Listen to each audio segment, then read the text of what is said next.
Good morning बच्चों। चलिए अपना नेक्स्ट टॉपिक स्टार्ट करते हैं हम लोग।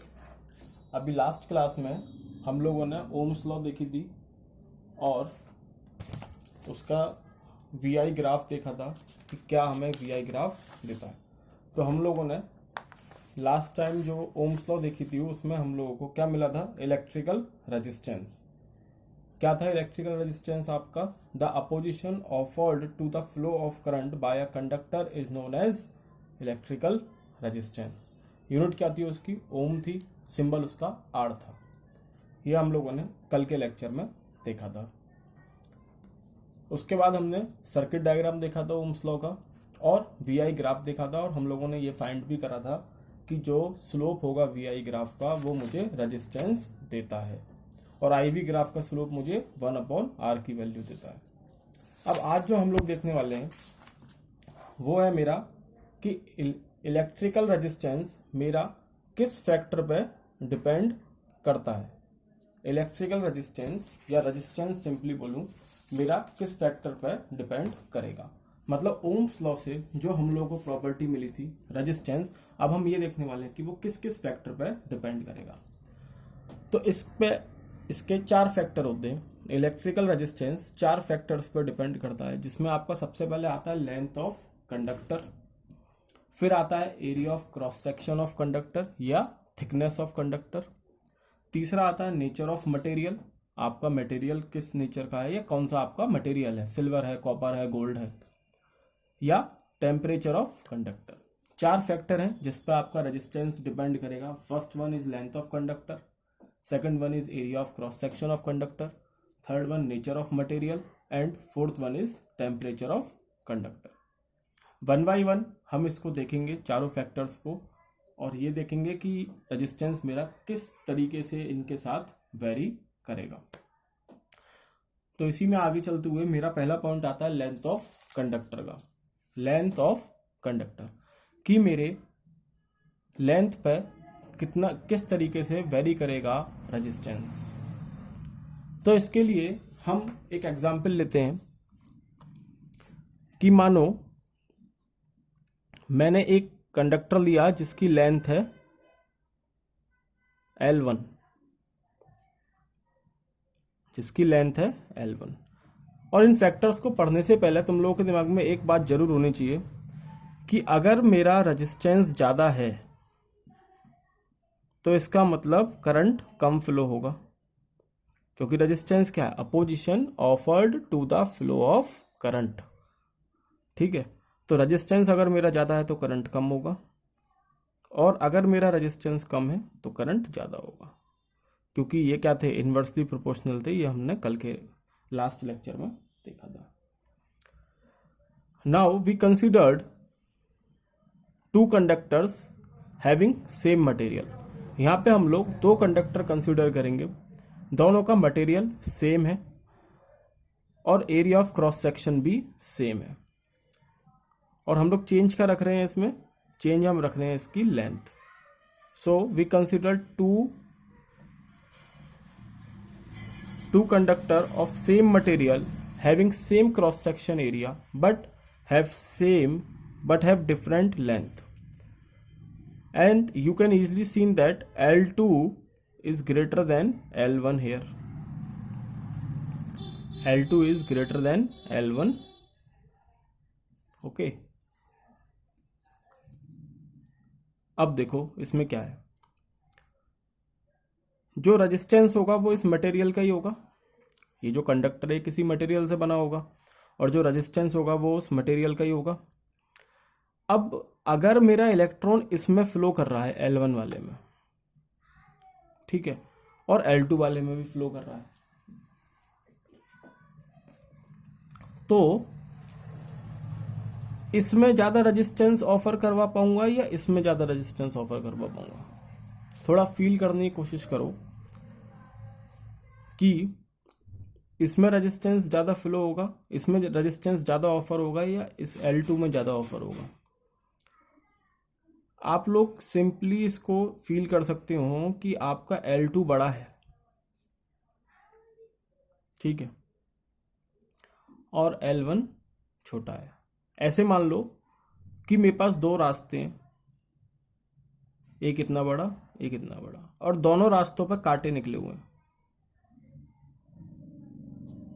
दोनों रास्तों पे कांटे लगे हुए हैं। मुझे एक बार इस रास्ते पे चलना है, एक बार इस रास्ते पे चलना है, तो मुझे किस रास्ते पर ज्यादा चोट लगेगी? सिंपल सी बात है, इस रास्ते पे लगी, क्योंकि इस पे कांटे ज्यादा हैं, क्योंकि इसकी लेंथ ज्यादा है। इस पे चोट मुझे कम लगेगी क्योंकि इसकी लेंथ कम है और इस पे कांटे भी कम होंगे। सेम आपका यहां पर है कि आपका L2 बड़ा है L1 से, इसका मतलब जो रेजिस्टेंस होगा वो L2 का ज्यादा होगा एज कंपेयर टू L1। क्यों? हम कह सकते हैं यहाँ पर रेजिस्टेंस मेरे काटा हो गया। रेजिस्टेंस क्या है? मुझे चलने से रोक रहा है, इलेक्ट्रॉन को फ्लो करने से रोक रहा है। तो रेजिस्टेंस आपका क्या हो गया? अपोजिशन दे रहा है, जो कि यहाँ पे ये काटे अपोजिशन दे रहे थे सेम। तो जितना बड़ा रास्ता उतने ज्यादा काटे, जितनी ज्यादा लेंथ उतना ज्यादा रेजिस्टेंस। इसका मतलब क्या हो गया कि मेरा R2 R1 से बड़ा होगा। ठीक है, यहां से मुझे क्या मिला कि मेरी जितनी ज्यादा लेंथ हो रही है, मेरा उतना ही ज्यादा रेजिस्टेंस भी हो रहा है, क्योंकि बाकी तो हमने सब सेम रख रखा था। एरिया ऑफ क्रॉस सेक्शन भी सेम था, मटेरियल भी सेम था, सिर्फ लेंथ चेंज करी थी। तो यहां से जो मेरा रिजल्ट आया वो आया, resistance is directly proportional to length of conductor. Resistance is directly proportional to the length of conductor. ठीक है, चाहो तो यहाँ एक लिख लेते हैं, resistance is directly proportional to the length of conductor.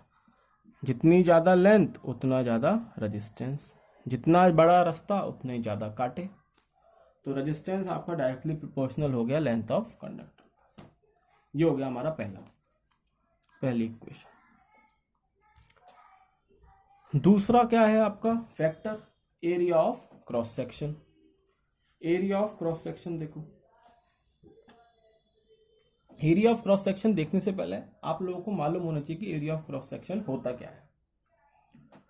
देखो, एरिया ऑफ क्रॉस सेक्शन क्या होता है? ये मेरे पास पेन है, ठीक है। इस पेन को मैंने वायर से कनेक्ट कर दिया, यहां से एक वायर जा रहा है और यहां से भी एक वायर जा रहा है। तो जिस फेस में मेरा इलेक्ट्रॉन एंटर कर रहा है वो एरिया मुझे कंसीडर करना है। मान लो कि इस पेन को ऐसे न लगा कि मैंने ऐसे लगाया होता, तो मैं ये वाला एरिया नहीं लूंगा, फिर मैं कौन सा लगाऊंगा? ये वाला एरिया लूंगा, क्योंकि इस फेस में एंटर कर रहा है मेरा इलेक्ट्रॉन। सिमिलरली जब मैंने इधर लगाया तो इस फेस को लूंगा। अब इस फेस को मैं ऐसे देख रहा हूं, देखो तुम्हारी तरफ आ गया, कैसा फेस दिख रहा है ये। अब एरिया ऑफ क्रॉस सेक्शन क्या होता है कि सपोज करो कि मैंने इसको यहां से काट दिया, इस पेन को मैंने यहां से काट दिया, जो तुम्हें शेप दिखेगी इसको काटने के बाद वही इसका एरिया ऑफ क्रॉस सेक्शन होगा। और कैसी शेप दिखेगी इस केस में? इसको काटने का सर्किल दिखेगा। तो area of cross section pen के लिए क्या हो गया? सर्किल हो गया। यही आपको देखना है। वायर के लिए normally area of cross section circle he shape का बनेगा, लेकिन मान लो उसने कोई शेप बदल दी तो तुम्हें उसके अकॉर्डिंग भी देखना होगा। पहली चीज हो गई एरिया ऑफ क्रॉस सेक्शन। इस एरिया ऑफ क्रॉस सेक्शन को मैं थिकनेस भी बोलता हूं, क्योंकि यही तो थिकनेस है, यही और यही तुम निकाल रहे हो एरिया, तो यही क्या है? ये थिकनेस भी है। तो एरिया ऑफ क्रॉस सेक्शन बोलूं या थिकनेस बोलूं, एक ही बात है। अब क्या है? अब मुझे ये देखना है कि रेजिस्टेंस मेरा किस तरीके से डिपेंड कर रहा है एरिया ऑफ क्रॉस सेक्शन में। चलिए देखते हैं। देखो बच्चों, मान लो मैंने एक सर्किल लिया, इसका एरिया मैंने माना A1, यहां लिख लेते हैं A1। मैंने एक और सर्किल लिया और इसका एरिया मैंने माना A2। क्लियरली हम लोग को नजर आ रहा है कि मेरा इस केस में A2 A1 से बड़ा है, ठीक है, A2 A1 से बड़ा है। अब और मटेरियल दोनों का सेम है, और इस केस में लेंथ भी सेम है। मटेरियल सेम है, लेंथ सेम है, सिर्फ एरिया ऑफ क्रॉस सेक्शन में फर्क है, A2 और A1। इधर ये A2 A1 से बड़ा है। जब मैं इसको वायर से कनेक्ट करूंगा, दोनों ही कंडक्टर को, तो ये बताओ कि एक बार में इलेक्ट्रॉन किस में ज्यादा एंटर कर सकते हैं, A1 में या A2 में? तो इलेक्ट्रॉन किस में ज्यादा एंटर कर सकते हैं? A2 में ज्यादा एंटर करेंगे। इसको ऐसे समझ सकते हैं कि एक दरवाजा है जो 1 मीटर स्क्वायर का है, इतना सा दरवाजा है, और एक दरवाजा है इतना बड़ा है। तुम अपनी क्लास में पढ़ने गए और एक दरवाजा इतना बड़ा है और एक दरवाजा इतना बड़ा है, तो किस दरवाजे में से ज्यादा बच्चे एक बार में एंटर कर जाएंगे? इस वाले दरवाजे में, ऑब्वियस है। सिमिलरली यहां पर किस में इलेक्ट्रॉन ज्यादा एंटर कर जाएंगे? इस वाले में, A2 में। अब इस बात को समझो जरा, अगर इलेक्ट्रॉन ज्यादा एंटर कर रहे हैं मतलब इलेक्ट्रॉन का ज्यादा फ्लो हो रहा है, मतलब चार्ज का ज्यादा फ्लो हो रहा है। और अगर चार्ज का ज्यादा फ्लो हो रहा है मतलब करंट ज्यादा फ्लो हो रहा है, और करंट ज्यादा फ्लो हो रहा है तो मतलब रेजिस्टेंस कम है, रेजिस्टेंस कम है। आया समझ में? एक बार और सुनो मेरी बात। एरिया ज्यादा है, इसका मतलब एक बार में ज्यादा इलेक्ट्रॉन एंटर करेंगे, इतनी बात क्लियर होगी। क्योंकि यहाँ एरिया कम है तो इसमें एक बार में कम इलेक्ट्रॉन एंटर कर पाएंगे, इसमें ज्यादा इलेक्ट्रॉन एंटर कर पाएंगे। यहां तक क्लियर होगा। अब आगे की सुनो दोबारा। ज्यादा इलेक्ट्रॉन एंटर कर रहे हैं मतलब ज्यादा चार्ज एंटर कर पा रहा है कंडक्टर के अंदर, और अगर ज्यादा चार्ज एंटर कर रहा है मतलब ज्यादा चार्ज फ्लो हो रहा है। और अगर ज्यादा चार्ज फ्लो हो रहा है, तो मतलब करंट ज्यादा फ्लो हो रहा है। I is equal to Q upon T, rate of flow of charge is known as current. तो जितना ज्यादा चार्ज फ्लो होगा उतना ज्यादा करंट होगा। और अगर करंट ज्यादा फ्लो हो रहा है तो इसका मतलब रेजिस्टेंस कम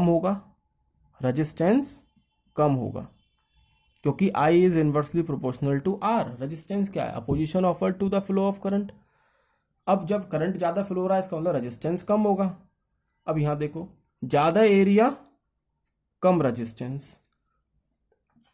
इसी एरिया में तो आपका इलेक्ट्रॉन ज्यादा एंटर कर पा रहे थे और इसी में ही आपका करंट ज्यादा फ्लो हो रहा है।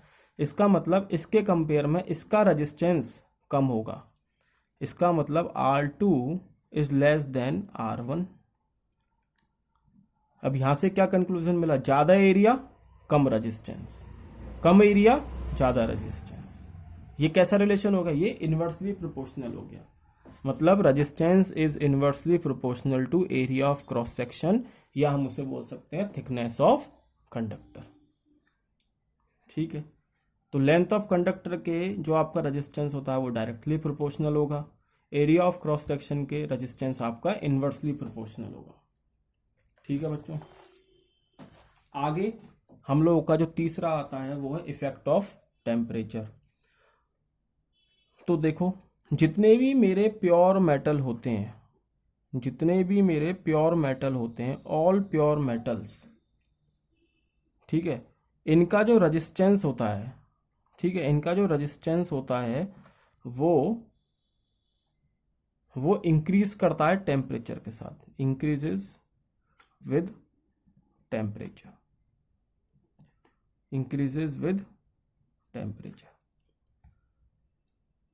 और डिक्रीज करेगा टेम्परेचर डिक्रीज करने पे, एंड वाइस वर्सा। नहीं, ऐसे ही रहने दो, इंक्रीजेस विद टेम्परेचर। लेकिन जो एलॉय होते हैं मेरे, बट फॉर एलॉयज, एलॉय क्या उन कौन से? जैसे नाइक्रोम हो गया, ये नाम याद रखना, नाइक्रोम किसका एलॉय है? निकेल और क्रोमियम का एलॉय है, Na+Cr। यहाँ लिख देते हैं निकेल एंड क्रोमियम का एलॉय है नाइक्रोम। ठीक है, प्रेस वगैरह में जो मेटल यूज होता है, एलॉय यूज होता है, वो नाइक्रोम का ही होता है। ठीक है, तो but for alloys like nichrome, यहाँ पे क्या होता है? Resistance unaffected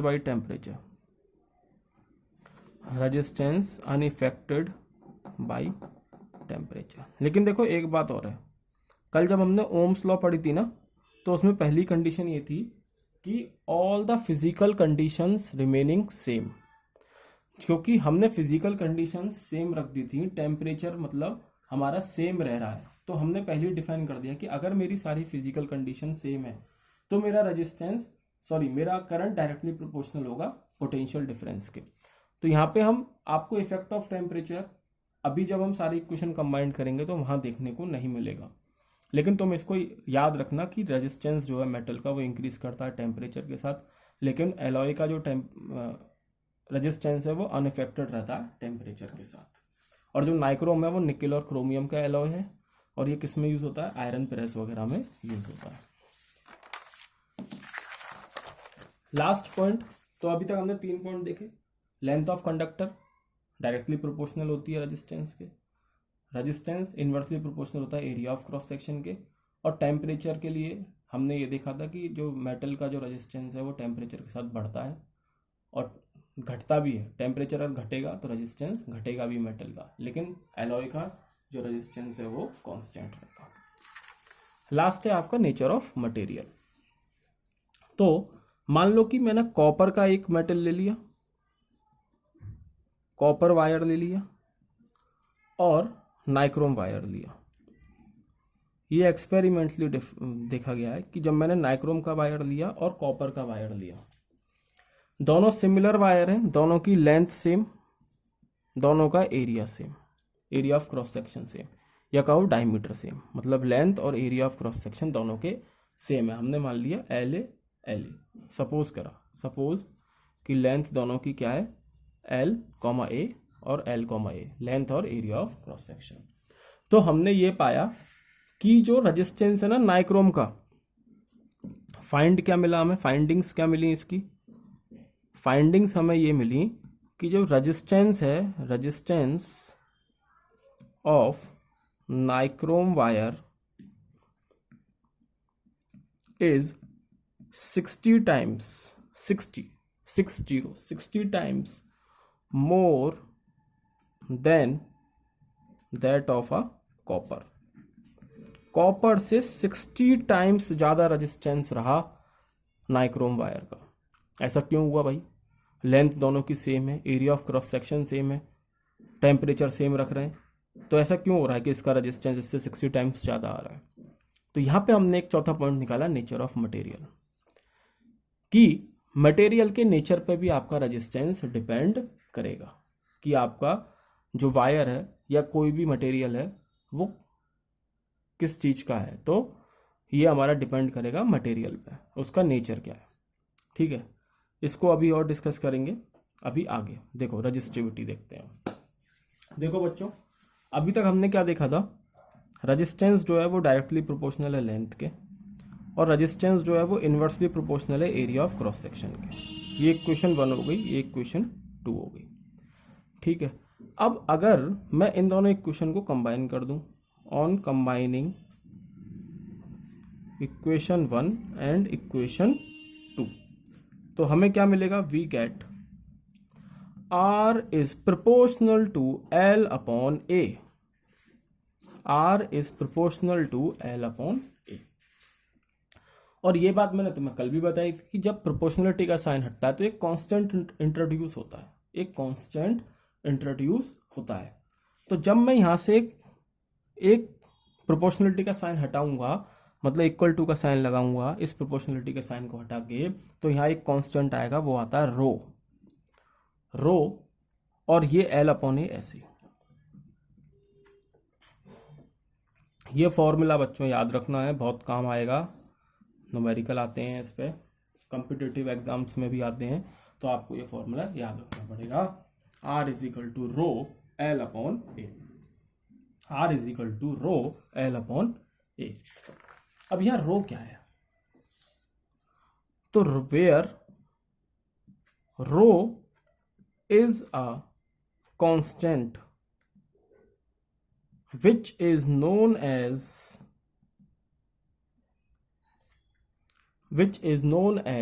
resistivity।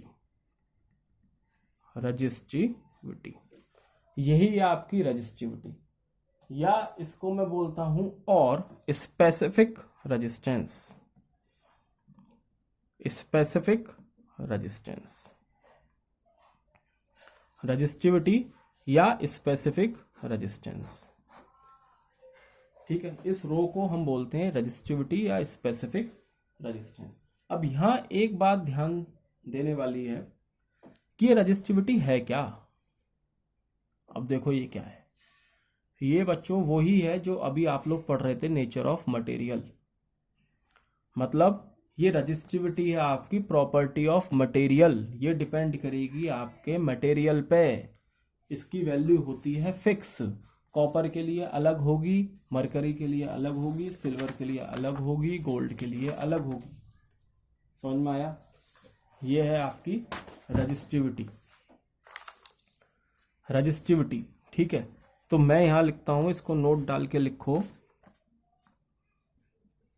बहुत important point note. Resistivity is a property of material। अब देखो इस बात से मेरा मतलब क्या है कि resistivity is a property of material, लिख तो लिया, पर इससे मतलब क्या निकल रहा है? तो इससे मतलब ये है कि मान लो मैंने कॉपर लिया, ये कॉपर लिया एक, और एक कॉपर मैंने ये लिया। इस वाले कॉपर की और इस वाले कॉपर की, दोनों की रजिस्टिविटी सेम होगी। और यही मतलब होता है प्रॉपर्टी ऑफ मटेरियल का, कि ये प्रॉपर्टी मटेरियल की है, इससे एक्सटर्नल कंडीशंस का कोई लेना देना नहीं है।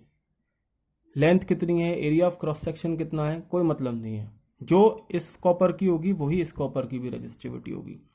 तो रजिस्टिविटी दोनों की क्या होगी, सेम होगी, रजिस्टिविटी सेम।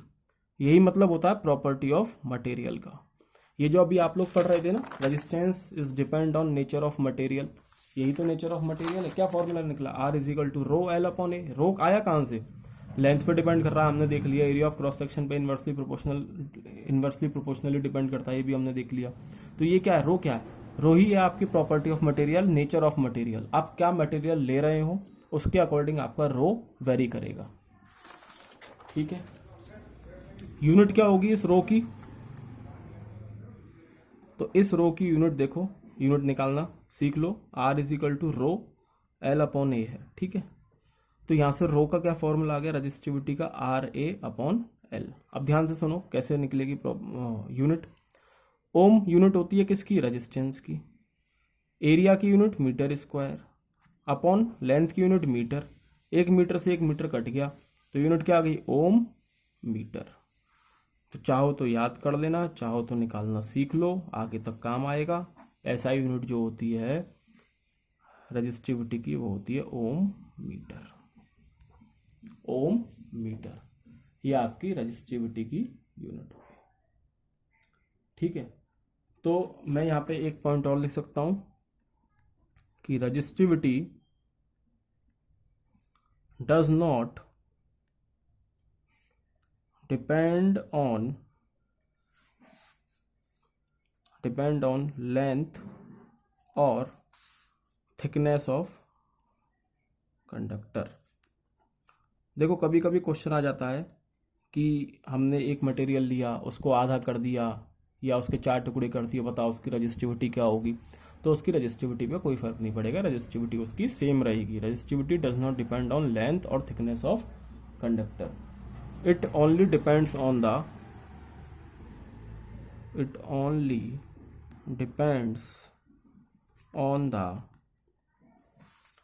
nature of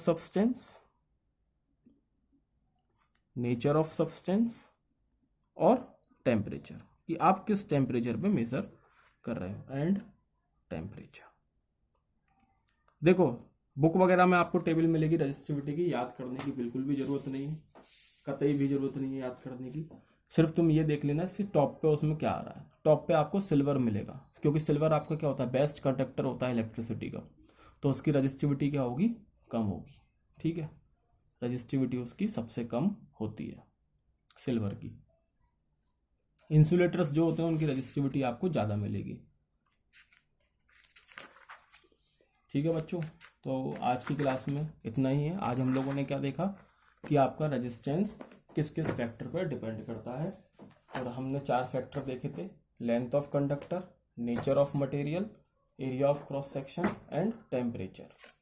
हमने देखा कि लेंथ पे आपका रेजिस्टेंस डायरेक्टली प्रोपोर्शनल है, एरिया ऑफ क्रॉस सेक्शन पे इन्वर्सली प्रोपोर्शनल है, और उनको जब कंबाइंड करा तो हमें फॉर्मूला मिला R is equal to rho L upon A. यहाँ पे जो रो आया वही हमें नेचर ऑफ मटेरियल दर्शाता है, और इसको हम रजिस्टिविटी बोलते हैं, रजिस्टिविटी या स्पेसिफिक रेजिस्टेंस। ठीक है बच्चों, आज के लिए इतना ही, नेक्स्ट क्लास में मिलते हैं। ओके।